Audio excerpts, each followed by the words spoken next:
The 48 Laws of Power by Robert Greene is a self-help book offering crucial advice to anyone interested in gaining, maintaining, or defending against power. The feeling of having no power over people or events is unbearable to us. When we feel helpless, we feel miserable. All of us want power, no matter who we are, what goals we have, or where we come from. It is dangerous, however, to seem too power-hungry, or to seek power in a clear, overt manner. If you want to succeed in this game, you must remain subtle. Appear fair and trustworthy on the outside, but be cunning and pragmatic on the inside. Men of power master the art of social interactions and cultivate an appearance that earns them respect and eliminates any kind of suspicion. They know how to adapt to any kind of circumstances. They have complete control over their emotions.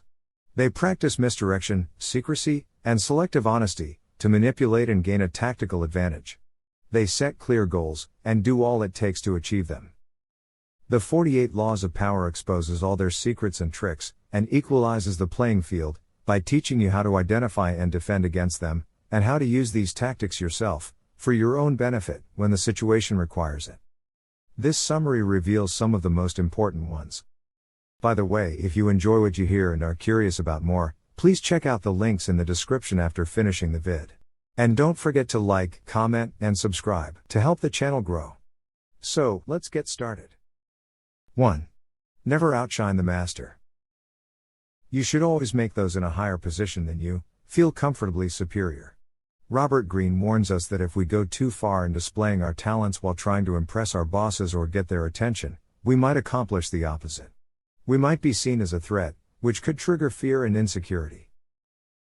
Those who attain power want to feel secure in their positions and superior to everyone around them. By showing off your talents and strengths, you might think you're winning the master's appreciation, but you're actually risking to be seen as a threat. Your master may feign appreciation or admiration, but he won't hesitate to replace you with someone less intelligent or less charming, but less threatening. Instead of trying to impress the master with your qualities and risking to outshine him, you must flatter and puff him up. However, keep in mind that overt flattery is usually too direct and obvious, and it may raise suspicions. Discreet flattery, on the other hand, is much more powerful. So, for example, if you're smarter than your master, make him seem more intelligent than you. Act a little naive.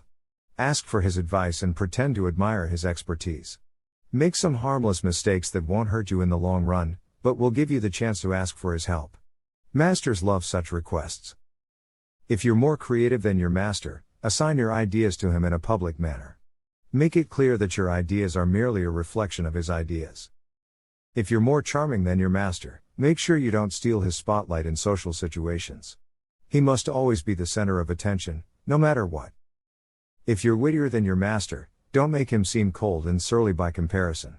Make sure you tone down your humor when the situation requires it, and do your best to make him seem the provider of amusement and good cheer.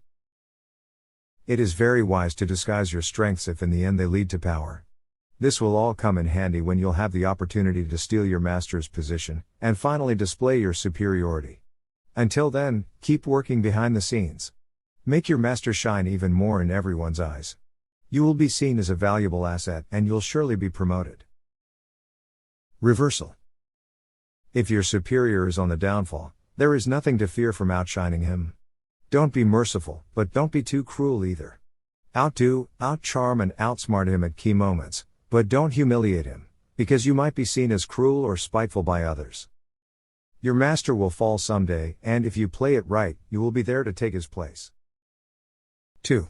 Never put too much trust in friends. Learn how to use enemies. Greene advises us to be wary of friends and fear them more than our enemies. Friends can get spoiled, entitled, and envious if they see that we're more successful than they are.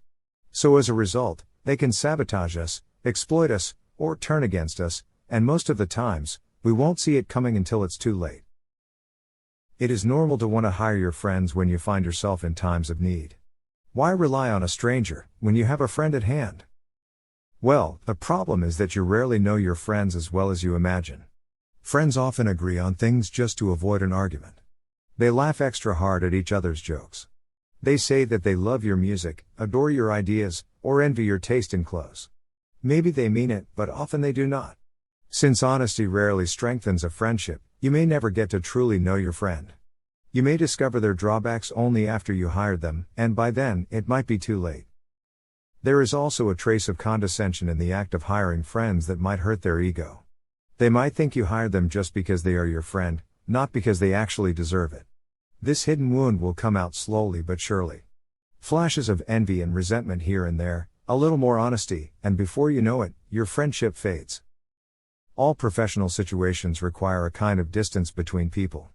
Friendliness, real or false, only obscures that fact. Keep friends for friendship and personal stuff, but always work with the skilled and competent. Enemies, on the other hand, are an untouched gold mine that you must learn to exploit. Enemies keep us focused and alert. Without them, we grow lazy. A clearly defined enemy is a far stronger argument for your cause than all the words you could possibly put together. Therefore, you can use your enemies to promote your cause, attract allies, and establish your reputation. So, if you don't have enemies, go out and make some.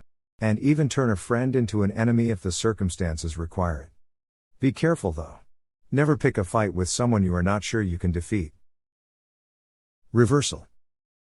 Although it is best not to mix work with friendship, there are times when a friend can be used more effectively than any other stranger or enemy.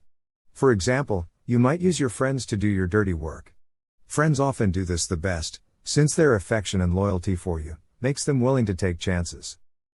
And if you ever happen to hire a friend that has the skills you need, you must set clear boundaries, and never let your guard down. As soon as you notice any signs of emotional disturbance such as envy or ingratitude, it is best to interrupt the partnership. 3. So much depends on reputation. Guard it with your life. Greene claims that reputation is one of the most crucial elements of power, and he advises us to protect it at all costs. A sound reputation can win battles, gain followers, and intimidate enemies. Conversely, a tainted reputation can plague our success and haunt us for the rest of our lives. A solid reputation enhances your presence and exaggerates your strengths. It can create a powerful aura around you that will instill respect, or even fear. It also distracts the probing eyes of others from knowing who you really are, and last but not least, it gives you a degree of control over how the world judges you. In the beginning, you must establish a reputation for one outstanding quality that sets you apart and gets other people to talk about you. Then, you need to make your reputation known to as many people as possible. But be subtle. Otherwise, people will think you're just trying to impress them and they'll end up despising you. Focus on building a firm foundation, and watch your reputation spread like wildfire. In case you've stained your reputation, associate yourself with someone whose image counteracts your own, and use their good name to whitewash and elevate yours. When you're attempting to establish your reputation, you must protect it at all costs, anticipating all attacks on it. Once your reputation is solid, avoid getting angry or defensive at the slanderous statements of your enemies. This reveals insecurity. Respond by using subtler tactics instead, such as satire or ridicule, and you'll come out as the charming rogue. On the other hand, an attack on another man's reputation is a really powerful weapon, especially when you have less power than he does. But this tactic must be practiced with skill and caution. If you fail to break your enemy's reputation cleverly, you will inadvertently ruin your own. Reversal. There is no possible reversal to this law. Perhaps by not caring what others think, you gain a reputation for stubbornness or cockiness, but that can be a valuable and admirable image in itself. 4. Enter action with boldness. Everyone admires the bold. No one praises the timid. Therefore, if you're unsure of a course of action, it is best not to attempt it. Your doubt and hesitation will infect your execution, and tarnish your reputation. This can be seen most clearly in the realm of seduction. Every great seducer succeeds through boldness. The moment they hesitate, their charm is broken, because we become aware of their self-consciousness, of their deliberate effort to seduce us. Boldness directs the attention outward, and sparks action and enthusiasm. It never induces embarrassment or awkwardness. And so we admire the bold, and seek out their company, because their self-confidence excites us, and draws us outside of ourselves. If you think boldness isn't natural, neither is timidity. We often acquire this toxic habit out of a desire to avoid conflict. If timidity is deeply integrated into your character, root it out. Timidity lowers your value, and creates a vicious cycle of doubt and failure. By contrast, the problems created by a bold move can be disguised or even fixed by more and greater boldness. According to Greene, the best place to begin practicing boldness is the delicate world of negotiation. Negotiation allows you to set your own price. Always set your value high. Bold demands work better than compromising and trying to meet the other person halfway from the start. Shoot for the moon, and even if you miss, you'll land among the stars. Reversal. Boldness shouldn't be the strategy behind all of your actions. Too much boldness can be tiring, and also fatal. Your actions should never be reckless.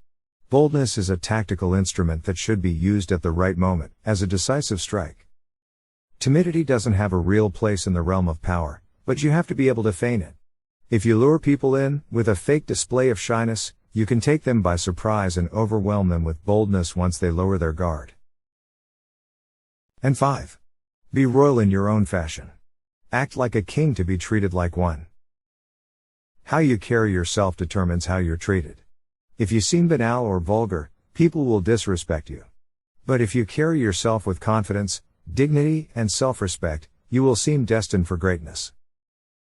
As mentioned earlier, it's up to you to set your own price. Ask for less, and that is just what you will get.